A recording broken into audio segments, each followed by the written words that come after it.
ഇപ്പോൾ നമ്മുടെ ചെറായി ബീച്ചിൽ നമ്മുടെ എൻട്രൻസിലോട്ട് പൊക്കോണ്ടിരിക്കുന്നതിൻ്റെ ഇടയ്ക്കുള്ള ഒരു കായലാണ് കേട്ടോ, രണ്ട് സൈഡ്. അതിൻ്റെ ഒരു മത്തങ്ങ കണക്ക് ഒരു തലയിരിക്കുന്ന ബാക്കിൽ. അവിടെ സ്വന്തം സ്ഥലമാണ്, ദേവൂരിൻ്റെ സ്വന്തം സ്ഥലമാണ്. പക്ഷേ കായലിൻ്റെ പേര് നമുക്ക് അറിയില്ല, ഗൂഗിളിൽ നോക്കണേ. ഞാൻ നോക്കി കേട്ടാ. അപ്പോൾ നമുക്ക് നേരെ ഫ്ലോട്ടിംഗ് ബ്രിഡ്ജിലോട്ട് പോവാം.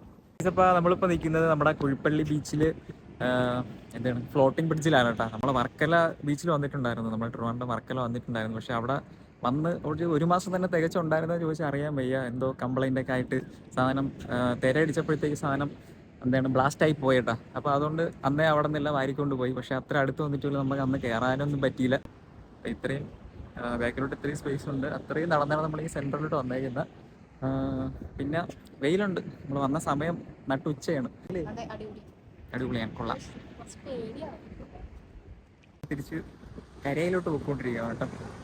ഇതിങ്ങനെ ആടുന്നുണ്ട്. ഇതിലേക്കിടെ വരുമ്പോഴത്തേക്കും സംഭവം കിടന്ന് ഒലയുന്നുണ്ട്. ജസ്റ്റ് കാണിച്ചു തരണ്ടേ, കാണാൻ പറ്റും. തേര അടിയിടെ പോകുന്ന സമയത്ത് വളഞ്ഞും തുളഞ്ഞും പോകും കേട്ടോ.